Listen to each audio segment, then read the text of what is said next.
जिले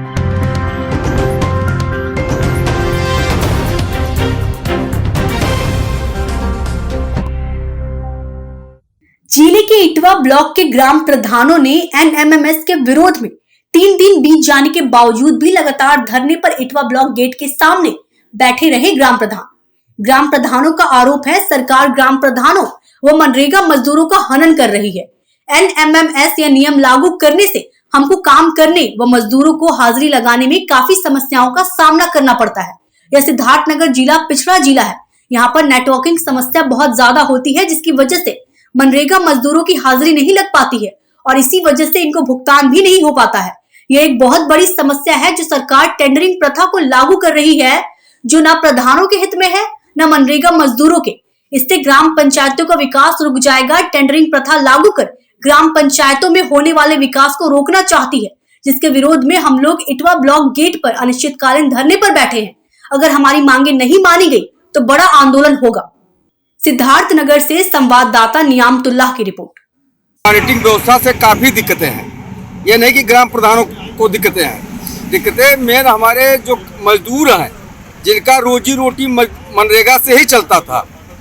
वो देश विदेश या मतलब बॉम्बे, मुंबई, दिल्ली नहीं जाते थे, यही रोजगार उनको मिलती थी। इस सरकार की महत्वाकांक्षी योजना थी। हम लोगों ने भी इसमें भरपूर गवर्नमेंट का सहयोग किया, जिससे हमारे गांव के दबे कुचले निर्बल वर्ग जो थे वो बेचारे कार्य करते थे, उनका रोजी रोटी उसी से चलता था, उनका चूल्हा उसी से जलता था। हम लोग आगामी 9 जनवरी से पूरे प्रदेश में स्ट्राइक करेंगे और प्रदेश ही नहीं पूरा देश इसका विरोध कर रहा है और व्यापक पैमाने पे हम लोग स्ट्राइक करेंगे, धरना देंगे शांतिपूर्वक। ये नहीं कि कोई मतलब खुराफात हम लोग करेंगे।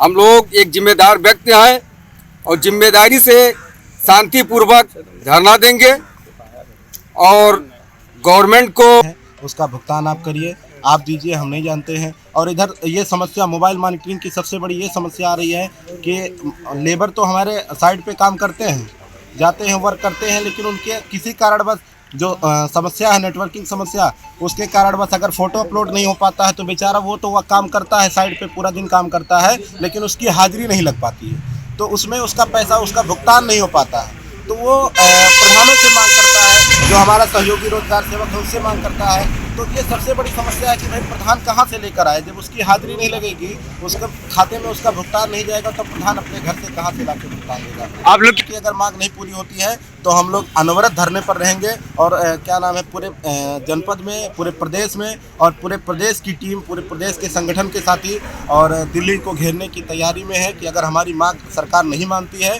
तो हम आने वाले समय में किसी भी दशा में, चाहे कड़ाके की ठंडी हो, चाहे जो हर दशा में, हम सरकार से अपनी बात मनवाने के लिए हम दिल्ली तक जाएं। मॉनिटरिंग नहीं हो पाती है, फोटो नहीं आती है, तो इससे मनरेगा मजदूर की पेमेंट नहीं हो पाती है। वो अभी आज ही मैं आ रहा था, रास्ते में एक महिला मिली मुझे, बूढ़ी महिला थी, और कह रही कि मेरा मजदूरी कब आएगा भैया, मेरी बेटी की शादी है। तो देखिए 3-3 महीने हो जाता है, मजदूरी भी नहीं आता है, सरकार देती नहीं है, और काम करने के बाद वर्कर हमारे घर पर आते हैं कि पैसा मांगते हैं कि मुझे पैसा चाहिए, और इस तरह से सिस्टम को बाध्य किया जा रहा है। तो हम लोग को पैसा कहाँ से ला के देंगे। आप लोग का ये धरना प्रदर्शन कब से चल रहा है? जी, ये हम लोग का धरना प्रदर्शन 5/1/2023 से चल रहा है। अनवरत ये चलता रहेगा जब तक कि सरकार हमारी मांग नहीं लेती है। अनिश्चित काल तक ये धरना चलेगा और सरकार से मैं ये कहना भी चाहता हूँ कि आप इस जो लागू किए हैं कानून पूर्तियाँ, इसको हटाएं ताकि अनवरत काम स्टार्ट हो और मनरेगा मजदूरी चले और जैसे रोजगार भी मिल सके। गांव में जो काम करने वाले मजदूर थे बेचारे, जो मुंबई या शहर में नहीं जाते थे, दिल्ली या प्लान नहीं करते थे, वो गाँव में रोजगार करते थे 120 दिन, वो नहीं पा रहे हैं। तो हमारे घर पर भी आते हैं, कहते हैं कि भैया प्रधान जी मुझे मजदूरी करना है, मुझे पैसा दीजिए, मुझे काम